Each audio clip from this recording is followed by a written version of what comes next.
പിതാവിന്റെയും പുത്രന്റെയും പരിശുദ്ധാത്മാവിന്റെയും നാമത്തിൽ ആമേൻ. എന്റെ പ്രിയപ്പെട്ടവർ, ഇന്ന് ജൂൺ 20 ശനിയാഴ്ച. അമ്മേ പരിശുദ്ധ അമ്മേ, അമ്മേ പരിശുദ്ധമേ, ദൈവമാതാവേ, കൃപാസനത്തിലൂടെ ഞങ്ങൾക്കും ഞങ്ങളുടെ ദേശത്തിനും അമ്മ മധ്യസ്ഥം തേടി തന്ന എല്ലാ അനുഗ്രഹങ്ങൾക്കും കൃപകൾക്കും ഞങ്ങളിപ്പോൾ ഹൃദയം നിറഞ്ഞ നന്ദി പറയുന്നു.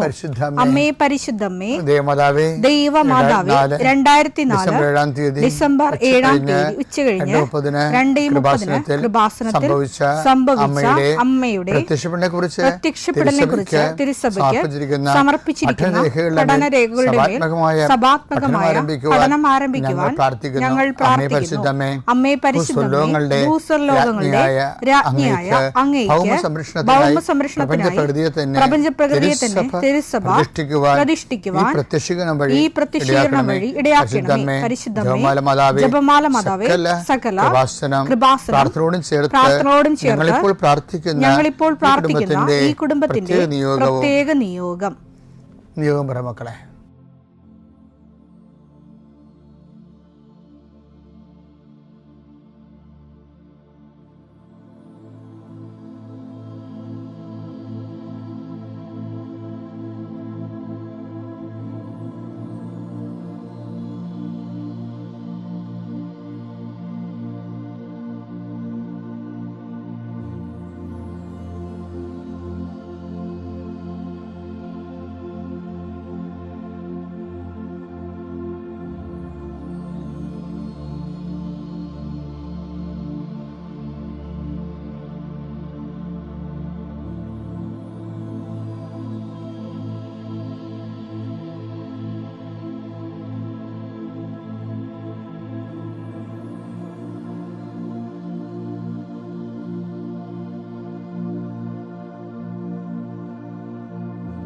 അമ്മയുടെ പ്രത്യക്ഷീകരണത്തിന്റെ ഈ അനുഗ്രഹവേളയിൽ ഞങ്ങൾക്ക് സാധിച്ചു തരുവാൻ കനിയണമേ. ആമേൻ. വിശ്വാസ പ്രമാണം. സർവശക്തനായ പിതാവും ആകാശത്തിന്റെയും ഭൂമിയുടെയും സൃഷ്ടാവുമായ ദൈവത്തിൽ ഞാൻ വിശ്വസിക്കുന്നു. അവിടുത്തെ ഏകപുത്രനും ഞങ്ങളുടെ കർത്താവുമായ ഈശോമിശിഹായിലും ഞാൻ വിശ്വസിക്കുന്നു. ഈ പുത്രൻ പരിശുദ്ധാത്മാവിനാൽ ഗർഭസ്ഥനായി കന്യകാമറിയത്തിൽ നിന്ന് പിറന്ന് പൊന്തിയോസ് പീലാത്തോസിന്റെ കാലത്ത് പീഡകൾ സഹിച്ച് കുരിശിൽ തറയ്ക്കപ്പെട്ട് മരിച്ച് അടക്കപ്പെട്ട് പാതാളങ്ങളിൽ ഇറങ്ങി മരിച്ചവരുടെ ഇടയിൽ നിന്ന് 3-ാം നാൾ ഉയർത്ത് സ്വർഗത്തിലേക്ക് എഴുന്നള്ളി സർവശക്തിയുള്ള പിതാവായ ദൈവത്തിന്റെ വലതുഭാഗത്തിരിക്കുന്നു. അവിടെ നിന്ന് ജീവിക്കുന്നവരെയും മരിച്ചവരെയും വിധിക്കുവാൻ വരുമെന്നും ഞാൻ വിശ്വസിക്കുന്നു. പരിശുദ്ധാത്മാവിലും ഞാൻ വിശ്വസിക്കുന്നു. വിശുദ്ധ കത്തോലിക്കാ സഭയിലും പുണ്യവാന്മാരുടെ ഐക്യത്തിലും പാപങ്ങളുടെ മോചനത്തിലും ശരീരത്തിന്റെ ഉയർപ്പിലും നിത്യമായ ജീവിതത്തിലും ഞാൻ വിശ്വസിക്കുന്നു. ആമേൻ. സ്വർഗ്ഗസ്ഥനായ ഞങ്ങളുടെ പിതാവേ, അങ്ങയുടെ നാമം പൂജിതമാകണമേ. അങ്ങയുടെ രാജ്യം വരണമേ. അങ്ങയുടെ തിരുമനസ് സ്വർഗത്തിലെ പോലെ ഭൂമിയിലും ആകണമേ. അന്നു വേണ്ടുന്ന ആഹാരം ഇന്ന് ഞങ്ങൾക്ക് തരണമേ. ഞങ്ങളോട് തെറ്റ് ചെയ്യുന്നവരോട് ഞങ്ങൾ ക്ഷമിക്കുന്നത് പോലെ ഞങ്ങളുടെ തെറ്റുകൾ ഞങ്ങളോടും ക്ഷമിക്കണമേ. ഞങ്ങളെ പ്രലോഭനത്തിൽ ഉൾപ്പെടുത്തരുതേ, തിന്മയിൽ ഞങ്ങൾ രക്ഷിക്കണമേ. ആമേൻ. നന്മ നിറഞ്ഞ മറിയമേ, സ്വസ്തി. കർത്താവ് അങ്ങയുടെ കൂടെ സ്ത്രീകളിൽ അങ്ങ് അനുഗ്രഹിക്കപ്പെട്ടവളാകുന്നു. അങ്ങയുടെ ഉദരത്തിൻ ഫലമായി ഈശോ അനുഗ്രഹിക്കപ്പെട്ടവനാകുന്നു. പരിശുദ്ധ മറിയമേ, തമ്പുരാന്റെ അമ്മേ, പാപികളായ ഞങ്ങൾക്ക് വേണ്ടി ഇപ്പോഴും ഞങ്ങളുടെ മരണസമയത്തും തമ്പുരാനോട് അപേക്ഷിക്കണമേ. ആമേൻ. കർത്താവേ, നിന്റെ ഉന്നതമായ നാമത്തിന് സ്തോത്രം ചെയ്യുന്നു. കർത്താവേ, നിന്റെ വിശുദ്ധ പൗരോഹിത്യത്തെ മഹത്വപ്പെടുത്തണം. കർത്താവെ, സഭയിലുള്ള സാന്നിധ്യം പ്രകടമാക്കണം. 40 വർഷം അർപ്പിച്ച കൃപാന്റെ യുഗതിയായി കൃപാസ്ഥാനത്താരെ ജീവനോടെ പ്രത്യക്ഷപ്പെട്ട പരിശുദ്ധ അമ്മയുടെ മാധ്യസ്ഥത്തിലെ കർത്താവെ, ഈ ദിവസം വെളുപ്പാങ്കാലത്ത് എഴുന്നേറ്റിരുന്നത് കൂടുന്നവരുണ്ട്. സമയം രാവിലെ ഇപ്പോൾ കിട്ടാത്ത കാരണം പിന്നീട് കൂടുന്ന മക്കളുമുണ്ട്. ആരായാലും ശരി കർത്താവെ, അവരെ നീ ആശീർവദിക്കണം. ഇന്നത്തെ ദിവസം അവരുടെ അശ്രദ്ധ കൊണ്ടായിരിക്കും ചിലപ്പോൾ സമയത്ത് അവരത് ഓർത്ത് കാണത്തില്ലായിരിക്കും. പക്ഷെ അകപ്പെട്ടു പോയി. അങ്ങനെയുള്ളവരെ കർത്താവ് ശിക്ഷിക്കരുത്. മനുഷ്യൻ്റെ അകപ്പെട്ടു പോയ ഇടങ്ങൾ തോറ്റ് പരീക്ഷയുടെ പാതാളത്തിൽ പോയ ആൾക്കാരുണ്ട്. ഇൻ്റർവ്യൂവിന് തോറ്റ് വിസ പ്രോസസ്സിങ്ങിൽ പെട്ടുപോയവരുണ്ട്. അതിൻ്റെ ഒരു പാതാളം നിങ്ങളുടെ മുമ്പിലുണ്ട്. ഓരോ ബിസിനസ്സുകൾ, ഓരോ കച്ചവടങ്ങൾ നഷ്ടം വന്ന് നഷ്ടത്തിൻ്റെ പാതാളത്തിൽ പോയ ആൾക്കാരുണ്ട് ഈശോയെ. രോഗങ്ങൾക്ക് മരുന്ന് കഴിച്ച് ഓപ്പറേഷനുമായി, ഓപ്പറേഷൻ ഡോക്ടർ തന്നെ പറയുന്നു ഓപ്പറേഷൻ ചെയ്താലും ശരിയാകുമെന്ന് അറിയത്തില്ലെന്ന് പറയുമ്പോൾ രോഗത്തിൻ്റെ പാതാളത്തിൽ അകപ്പെട്ടവരുണ്ട് ഈശോ. ഓരോ രാജ്യങ്ങളിൽ മെഡിസിനൊക്കെ എടുത്തിട്ട് തിരിച്ചു വന്നിട്ട് ഇന്ത്യൻ പരീക്ഷ എഴുതിയിട്ട് തോറ്റുപോയവരുണ്ട്. അവർക്ക് ആത്മവിശ്വാസം നഷ്ടപ്പെട്ടു പോയവരുണ്ട്. വിവിധ രാജ്യങ്ങളിൽ കർത്താവെ ഓരോരോ പരീക്ഷകൾ, അതുപോലെ തന്നെ ഓരോ തരത്തിലുള്ള തീസിസ് വർക്കുകൾ, PhD തീസിസ് വർക്കുകൾ, ചില പാതാളങ്ങളിൽ ചെന്ന് അകപ്പെട്ടവരുണ്ട് ഈശോയെ. ചില ഗുരുക്കന്മാർ, ഗൈഡുമാർ ശിക്ഷിക്കുന്നവരുണ്ട്. മാനസികമായ പലതരത്തിലുള്ള സാഡിസ്റ്റുകളായിട്ടുള്ളവരുണ്ട് ഈശോയെ. അങ്ങനെയുള്ള പാതാളങ്ങളിൽ ചെന്ന് അകപ്പെട്ടവരുണ്ട് ഈശോയെ. ഇതുപോലെ ഓരോ വിഷയങ്ങളും മനുഷ്യൻ അനുഭവിക്കുന്ന സാമ്പത്തിക കടങ്ങൾ, ചിലയിടത്ത് കൊണ്ടുപോയി പണയം വെച്ചിട്ട് അവസാനം നമ്മുടെ കിഡ്നി വരെ വിറ്റാലും തീരാത്ത അവസ്ഥയിൽ പുതിയ പലിശക്കടങ്ങൾ വന്ന് പാതാളത്തിൽ അകപ്പെട്ടവരുണ്ട് ഈശോയെ.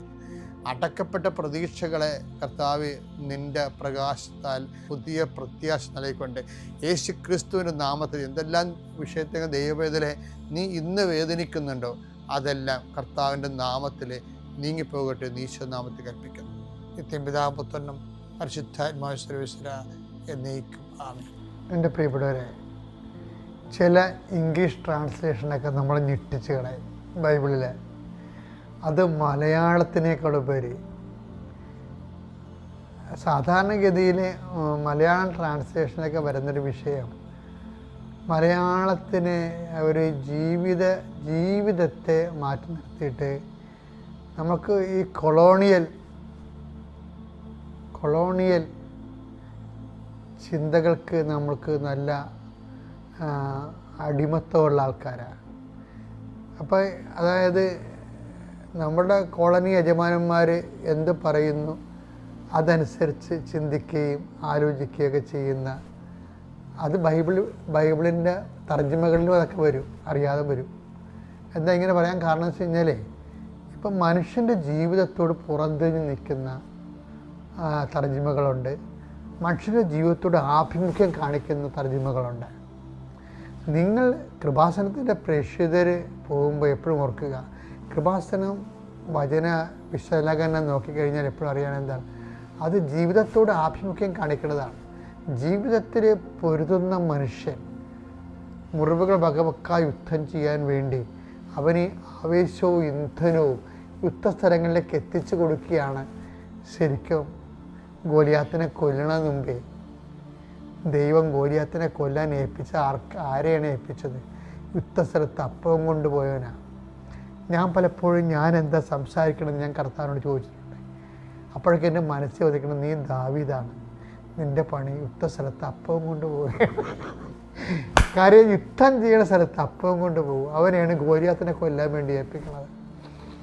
ഞാനിത് പറയണത് എന്താ അറിയാം, ഞാനെപ്പോഴും ജീവിതവുമായിട്ട് ബന്ധപ്പെടുത്തിയാണ് ബൈബിൾ നോക്കത്തുള്ളൂ. കാര്യം എൻ്റെ മിഷൻ അതാണ്. ഓരോരുത്തർക്കും ഓരോ മിഷനല്ലേ.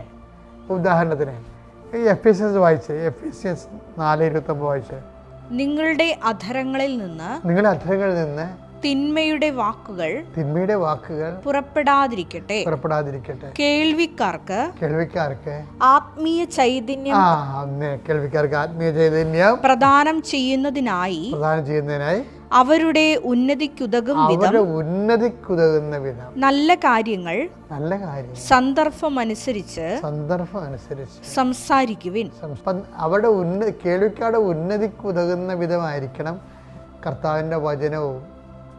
അല്ലെങ്കിൽ നിങ്ങളൊരാളെ കാണുമ്പോൾ അയാളെ സുവിശേഷത്തിലേക്ക് ക്ഷണിക്കുന്നതും കർത്താവിൻ്റെ വിശ്വാസം കൈമാറണതും കർത്താവിനെക്കുറിച്ച് പരിചയപ്പെടുത്തുന്നതുമെല്ലാം അതിലെന്താണ്. പക്ഷെ അത് ഇംഗ്ലീഷ് തർജ്ജിമ എന്താ വെച്ചാൽ ഭയങ്കര രസമാണ്. അതായത് യൂസ് ഹെൽപ്ഫുൾ വേർഡ്സ്. എന്തിനു വേണ്ടി? To building others up according to their needs എന്നാണ് ഉന്നതി എന്നല്ല കിടക്കുന്നത്. ജനങ്ങളുടെ ആവശ്യങ്ങളെ നോക്കിയിട്ട് കർത്താവിൻ്റെ വചനം, ദൈവത്തിൻ്റെ വചനം അവർക്ക് പ്രയോജനകരമായ രീതിയിൽ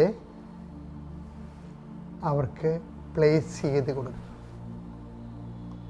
അപ്പോൾ അത് വളരെ വിലപ്പെട്ട കാര്യമാണ്. അതുപോലെ തന്നെ ഇരിക്കണം നമ്മൾ പത്രം കൊണ്ട് പോകുമ്പോഴും, അതുപോലെ തന്നെ ആൾക്കാരോട് സംസാരിക്കുമ്പോഴും അവരുടെ ആവശ്യം വിവേചിച്ചിട്ട് വേണം പ്രാർത്ഥിക്കുവാനോ ഉടമ്പടിയുടെ ഉപദേശങ്ങൾ നൽകുവാനും. കാര്യം ഇപ്പോൾ ഒത്തിരി പേര് ഉടമ്പടി ഒരു പുതിയ സബ്ജക്റ്റ് ആയത് കാരണം ആൾക്കാർക്ക് അറിയാൻ ഭയങ്കര ആഗ്രഹം ഉണ്ടാകും. അതുതന്നെയാണ് സുവിശേഷ വേലയുടെ ഏറ്റവും വലിയ ഒരു പ്ലസ് പോയിൻ്റ് എന്ന് പറഞ്ഞാൽ നമുക്ക് എളുപ്പമാണ് ആൾക്കാരിലേക്ക് കോണ്ടാക്ട് ചെയ്യാൻ.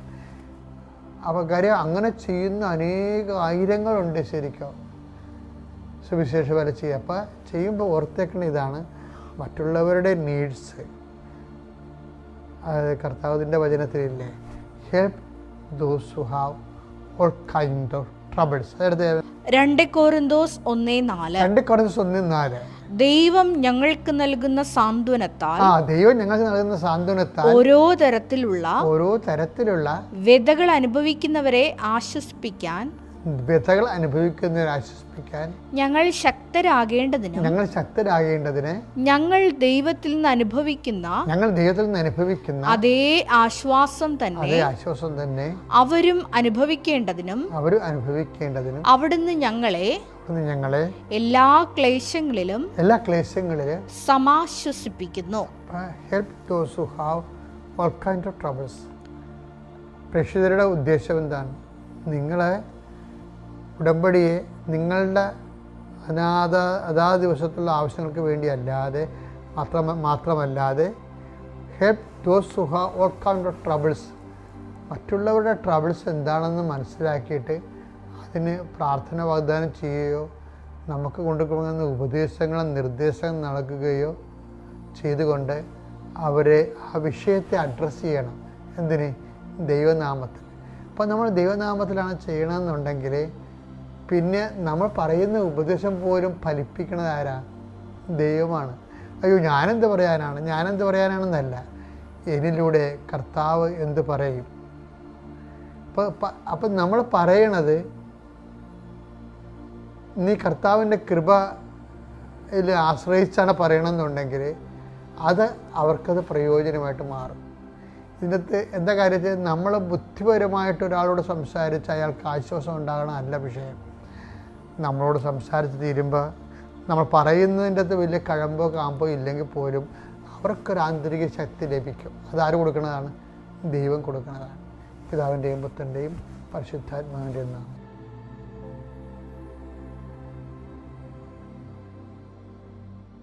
അത്യപൂർവ ദൈവാനുഭവങ്ങൾ ഇനി നിങ്ങൾക്കും സ്വന്തം. ഈ യൂട്യൂബ് ചാനൽ ഇതുവരെ സബ്സ്ക്രൈബ് ചെയ്തിട്ടില്ലെങ്കിൽ ഇപ്പോൾ തന്നെ സബ്സ്ക്രൈബ് ചെയ്യുക. ഈ വീഡിയോ ഇപ്പോൾ തന്നെ നിങ്ങളുടെ സുഹൃത്തുക്കൾക്ക് ഷെയർ ചെയ്തുകൊണ്ട് കർത്താവിൻ്റെ പ്രേക്ഷിതരാകുക.